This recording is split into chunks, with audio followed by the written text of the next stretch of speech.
A continuación vamos a darle la bienvenida a Israel Quino, abogado constitucionalista, analista político, también gran amigo de la casa. Vamos a estar hablando acerca del informe del GIEI y también la situación de Janine Áñez. Bienvenido, un verdadero gusto. Estimado Héctor, buen día, agradecido por la invitación. Un cordial saludo a la audiencia Católica TV en todo el país. Muy bien, empecemos hablando precisamente de este tema, digno de mucho análisis. Sabemos que son muchas páginas de la resolución respecto a este grupo de investigadores independientes que han estado viendo todo lo que sucedió respecto al año 2019 en nuestro país. ¿Cuáles serían los aspectos más importantes y que debemos destacar para la vida que está teniendo nuestro país de hoy en adelante? Sabemos que es necesario cerrar heridas, sabemos que es necesario retrofijar también un poco de lo que ha sucedido, pero ¿cuáles serían esos puntos que más debemos destacar para seguir adelante? Coincido, Héctor, en que deben cicatrizarse las heridas de un momento tan antagónico, polarizado que vivía el país. Este informe nos permite dilucidar un derecho a la verdad, una búsqueda de justicia y una reparación integral del daño, fuera quien fueren las víctimas de cualquier color político. Hay recomendaciones importantes, también conclusiones que se rescatan del GIEI que deben llamarnos poderosamente la atención, en razón, por ejemplo, de lo último que ya se ha conocido, y también hay que ponderar las acciones inmediatamente realizadas de parte del Ministerio de Justicia y la Fiscalía General. Que un organismo, ¿no?, independiente de expertos nos reafirme la crisis judicial en la que estamos, que nos diga que no se ha respetado el debido proceso, la presunción de inocencia, que se ha mal utilizado exacerbadamente la detención preventiva, debe llevarnos a reflexionar en razón de cómo tenemos a nuestros actores en nuestra justicia, en el sistema propiamente judicial. Y es que hoy ya no necesitamos una reforma a la justicia, Héctor.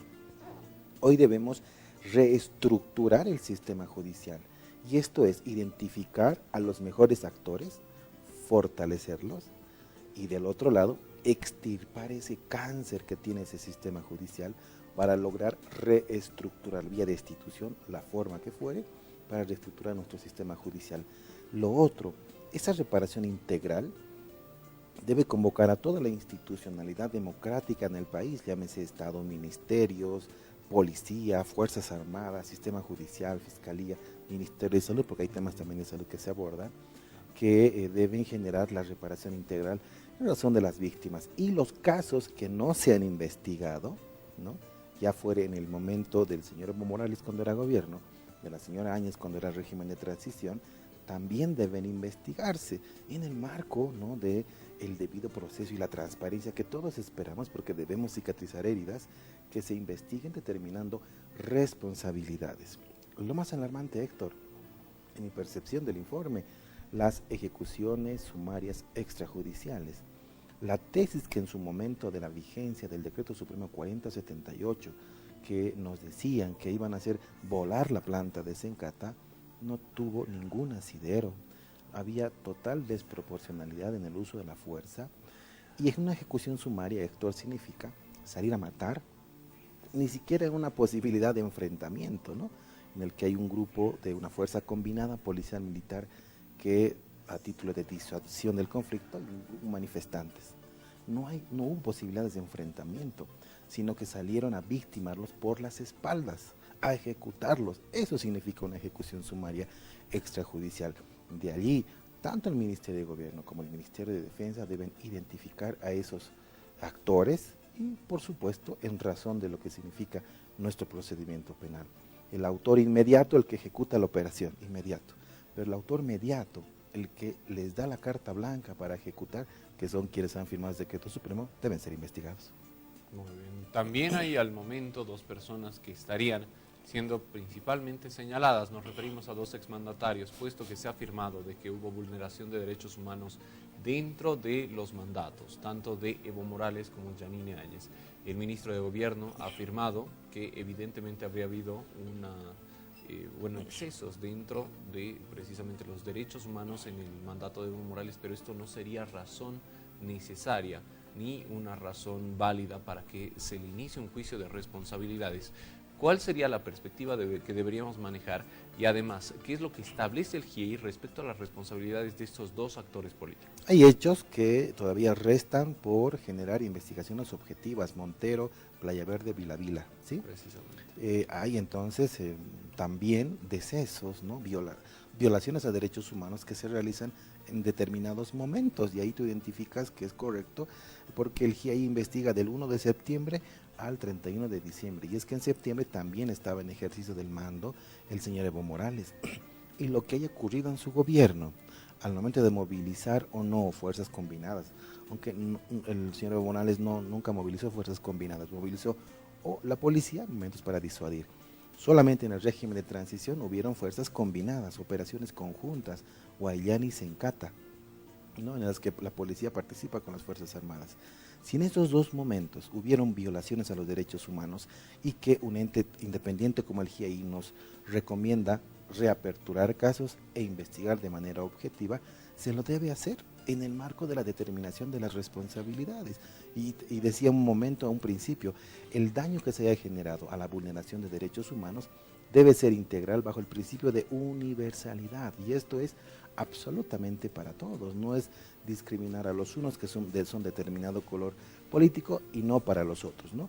Ya en el caso de la señora Áñez, creo que casi la totalidad del informe del GIEI hace referencia a ese periodo en el que se ha develado pues cosas tan gravitantes, violaciones a derechos humanos que hasta el día de hoy no están siendo reparados. El Estado no está generando la reparación del daño a las víctimas, y eso es lo que se debe hacer. Un anuncio importante que lo hicieron el día de ayer de parte del Ministerio de Justicia, que a través del CEPRED, ¿no?, se va a empezar a generar el censo, ¿no?, de aquellas víctimas que fueron abatidos, si se quiere, en razón de los heridos, ¿no? Heridos. Las víctimas fatales ya se han contabilizado hasta el día de hoy 38, ¿no? Y en razón de los heridos también se tiene que realizar ese censo para que el Estado asuma una decisión para esa reparación integral del daño que se espera. Muy bien, también hablamos acerca de este primer paso que ha propuesto el GIEI, que es la reforma del sistema judicial en nuestro país. ¿Cuánto tiempo puede llevar? Porque bien sabemos que no solo la población, sino los mismos políticos han pronunciado de que al momento de hablar de cualquier proceso de justicia, estamos hablando de años, y más aún si se trata de una reestructuración o reforma. ¿Cuáles serían los pasos que deberíamos seguir como país para poder lograrla de una manera eficiente y no retrasar también esto que es urgente dentro de nuestro país? Hay dos deudas históricas del gobierno del expresidente Morales en 14 años de ejercicio del poder, y es la reforma a la justicia, ¿no?, y el sistema de salud, que no han logrado satisfacer las necesidades y expectativas del soberano.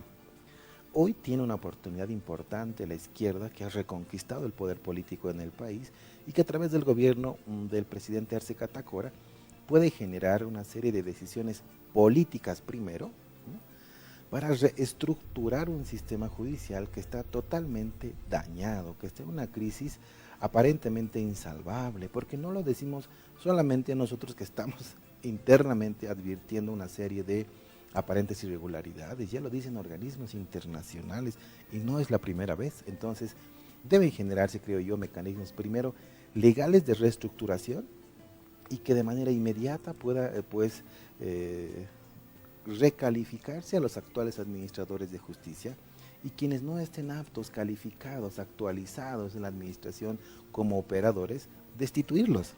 En el primer momento no puedes reformar, no puedes reestructurar un sistema, Héctor, cuando tienes a los mismos actores. Es como, y voy a poner un ejemplo coloquial, como se viene en estos días las eliminatorias, ¿sí? Tenemos los mismos jugadores de siempre, y si viene un nuevo presidente de la federación y dice, hoy las camisetas van a ser rojas, ¿no?, porque con rojas vamos a ganar, pero tenemos a los mismos jugadores, no vamos a tener ningún tipo de éxito. Lo mismo en el sistema judicial. Si hoy nos dicen, vamos a ponerle una nueva ley con los mismos jugadores, no vamos a poder reestructurar absolutamente nada. Y la reestructuración debe ser identificar al buen operador, fortalecer, capacitarlo a ese buen operador de justicia en todo el país, de los más de 1000 que tenemos, y a los malos, extirparlos, destituirlos. Muy bien, sería un paso bastante importante para poder dar inicio con todo esto, y esperamos celeridad ante cualquier otra cosa. De igual manera debemos ver cómo se está jugando la dinámica del poder en nuestro país, puesto que ya hay una proposición acusatoria en contra de Yanine Áñez. Sin embargo, la oposición está hablando acerca de una por otra. Es decir, solo darían paso a un juicio de responsabilidades en el caso de que también se lleve un proceso similar contra Evo Morales. Estaríamos en una encrucijada, tal vez que implique un callejón sin salida. ¿Cuáles serían los mecanismos de resolución?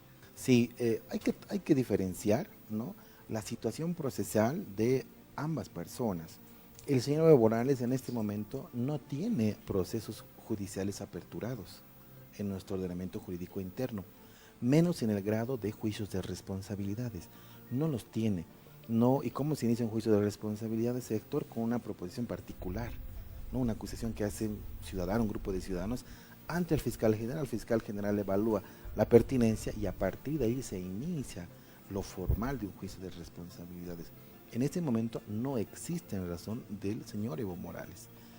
Del otro lado, existen tres juicios de responsabilidades en contra de la señora Áñez, ¿no?, que están en lista de espera en la Comisión Mixta de Constitución de la Asamblea Legislativa Plurinacional. Solamente se va a dar curso a un juicio de responsabilidades cuando se tenga 2/3 de voto de aprobación del juicio, y por dos oportunidades.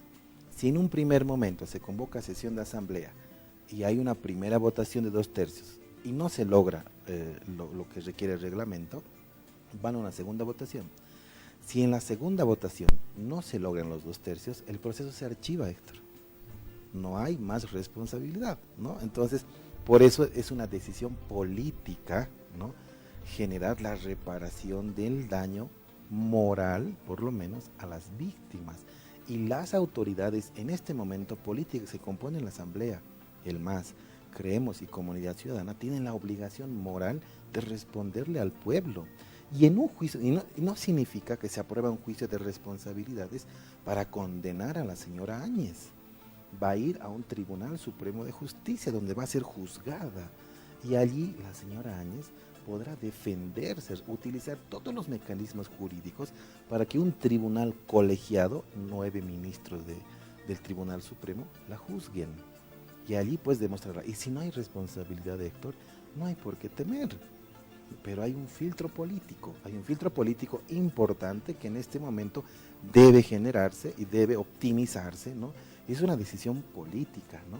Ahora bien, las situaciones procesales son totalmente diferentes. El señor Morales no tiene ningún proceso, la señora Áñez tiene varios procesos aperturados. Una consulta respecto precisamente a esta figura. Hay una serie de puntos suspensivos, pero nadie ha realizado una proposición acusatoria en contra de Evo Morales. Sí. Incluso había presunto estupro durante Sí. su estadía en Argentina. Surgieron también muchos argumentos al respecto. ¿Quién tendría que acusar? La víctima, siempre la víctima. No puede aperturar un proceso de oficio o porque me enteré, me acordé, me llamaron por teléfono. Claro. Tiene que ser la víctima. Recuerdo el caso que tú haces mención, ¿no? ¿Por qué no se aperturó el caso? Habían fotografías, un periodista español que hizo un escándalo aquí en el país. Nunca hubo la víctima.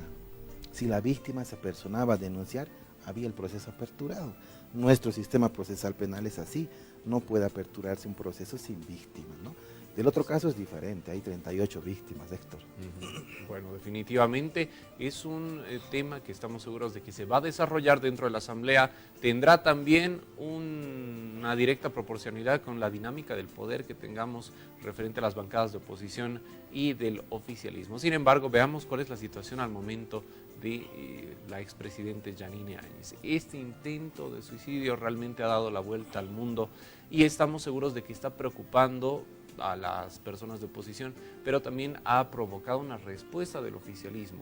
¿Cómo es que se está manejando el proceso del exmandatario? Sí, yo creo que como cualquier persona que ha visto la situación de la exmandataria, pues uno expresa su solidaridad, ¿no?, por la situación en este momento de su condición de una persona privada de libertad. Y existen en nuestra nomenclatura jurídica, Héctor, 5 poblaciones que son vulnerables. Una de ellas, las personas privadas de libertad.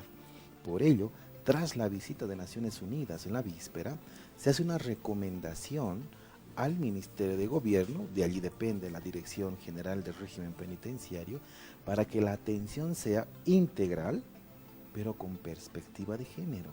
¿No? ¿Esto qué significa? Que no puede ponerse un psiquiatra, porque además recomienda un profesional aceptado por las partes, y que el psiquiatra no dé vueltas en todos los centros penitenciarios. No, un psiquiatra que en particular conozca y sea especializado, ¿no?, en temas de razón de género y atienda a una persona privada de libertad, mujer, primero. Y segundo, la atención médica que pueda tener la señora Áñez, por supuesto que no puede ser de privilegio, pero en la consideración del último que ocurrió, que intentó, ¿no?, se autolesionó, ¿no?, debería tener una atención también con énfasis integral. Esto significa que los médicos, un equipo multidisciplinario, psicólogo, un médico ahí mismo general, o si tiene problemas cardíacos, un especialista cardiólogo, deben prestarle atención. El único derecho que se le ha restringido a la señora Áñez es su libertad de locomoción. Los demás derechos están resguardados constitucionalmente. Su derecho a la salud integral, y lo dice nuestra Constitución en una cápita especial, en particular de las mujeres. Entonces debe tomarse en cuenta esta recomendación de Naciones Unidas en razón de ella. Lo que yo no entiendo, Héctor, cómo es que, y lo criticábamos, el sistema judicial la mantiene como detenida preventiva. Dada esta situación y dada la presión política también que se está ejerciendo en estos momentos, ¿podría lograrse tal vez una defensa en libertad? Es poco probable. Lo veo poco porque lleva 2 procesos ordinarios, no son juicios de responsabilidad, procesos ordinarios en los cuales la defensa de la señora Áñez, por lo que se conoce públicamente, en razón de los riesgos procesales, no han logrado desvirtuarlos. Y el sistema procesal penal interno en nuestro país dice que tienen riesgos procesales. Si se incumplen esos riesgos procesales, la persona no puede defenderse en libertad. Pero ¿cuál debería ser la consecuencia entonces? No puedes poner a un sujeto procesal, a una persona, detenida preventivamente siempre. Si la Fiscalía ya ha acumulado los indicios de pruebas suficientes, deberían presentar la acusación formal y llevarla a un juicio oral. El juicio oral es contradictorio y público y además es continuo, ¿no? Esto va a durar un mes, el juicio oral. Si quieres, 1 mes y medio, 2, a lo más. Y en ese juicio oral, esos indicios se van a judicializar en la prueba, y en la prueba un tribunal de sentencia va a determinar si la señora Áñez tiene o no tiene responsabilidad penal. Imagínate que las pruebas que hasta el momento tiene la Fiscalía no sean valoradas como pruebas suficientes para el tribunal de sentencia y la absuelvan en el juicio oral. Es una posibilidad, y ya no está en la condición de detenida preventiva. Pero si la condenan, ya no va a ser su situación como persona privada de libertad con detención preventiva. ¿Por qué se está extendiendo tanto esta detención preventiva? Y además, ¿cuáles serían las consecuencias también en el caso de que se lleve este juicio oral, dado que se le está juzgando con acusaciones ya planteadas con anterioridad? Sí, yo creo que hay que evitar lo que dice nuestra Constitución, que no pueda tener un derecho de acceso a la justicia, ¿no? Y se tenga retardación a la justicia. Justicia que tarda no es justicia. Entonces, si ya tiene el Ministerio Público los antecedentes necesarios para llevarla a juicio oral, llévenla a juicio oral ordinario, y un tribunal que define la absuelve o la sentencia. Y si la sentencia, la pena va a tener ya un determinado rango, y a partir de allí se puede generar pues los beneficios penitenciarios, inclusive posteriores en la etapa de ejecución de la pena. Pero en este momento, todavía mantenerla en su condición de detenida preventiva, creo que estamos ya incurriendo en una especie de retardación de justicia. Por eso he llamado la atención a partir de las recomendaciones del GIEI, de Naciones Unidas, evitar que ese mismo sistema judicial, ¿no?, se profundice con estas crisis y muestre otras cosas objetivas, transparentes, pero desde luego imparciales. Para cerrar, dada este pedido del GIEI de reforma de justicia y dada la situación de la justicia en nuestro país en la actualidad, ¿se podría llegar a una debida resolución respecto al caso de Yanine Áñez en estas condiciones? Sí, es lo que todos además esperamos. Si es que se logra, en su primer proceso la señora Áñez está imputada por terrorismo, por conspiración, ¿no?, por la toma abrupta del poder. Todos esperamos esa valoración de la prueba que tenga un juzgador, un tribunal de sentencia, y defina o no su culpabilidad, su responsabilidad penal.